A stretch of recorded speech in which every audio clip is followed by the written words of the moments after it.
Vacation ખુલે એટલે વિદ્યાર્થીઓ પાસ કાઢવા એસટી ડેપો ખાતે ભારે ધસારો રહેતો હોય છે। 2 કે 3 દિવસ સુધી વિદ્યાર્થીઓને અગવડ પડતી હોવાના અહેવાલ મળતા હોય છે, પરંતુ ડભોઈ એસટી ડેપોમાં હાલ વેકેશન ખુલ્યા બાદ વિદ્યાર્થીઓને સગવડતાથી પાછળ કાઢી આપવામાં આવતા હોવાનું ડેપો મેનેજર મલેક દ્વારા જણાવ્યું હતું। જ્યારે કેટલાક અહેવાલ પ્રસિદ્ધ થતાં ડેપો મેનેજર દ્વારા તે ખોટા અહેવાલ હોવાનું જણાવી ડભોઈ એસટી ડેપો અને એસટી વિભાગ દ્વારા ઓનલાઈન ઈ પાસની સુવિધા પણ ઊભી કરવામાં આવી હોવાની માહિતી આપી છે।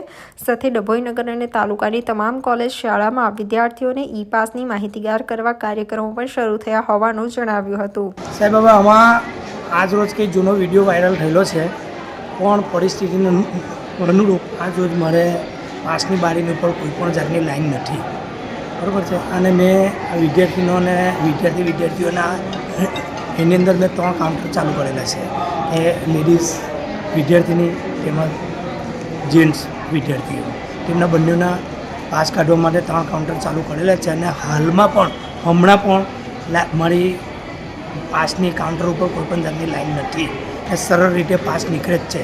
તેમજ અમારે ઈ પાસ હોય તો સ્કૂલની અંદર જઈને પણ અમે વિદ્યાર્થીઓને સમજ આપેલી જ છે કે તમારે ઈ પાસ કઢાવો, વિદ્યાર્થી ઈ પાસ કઢાવવા હોય તો કઢાવી શકો છો, જેથી કરી તમારે ડેપો લેવલના ધક્કા ખાવા ના પડે અને ઈજી પાસ તમારો નીકળી શકે।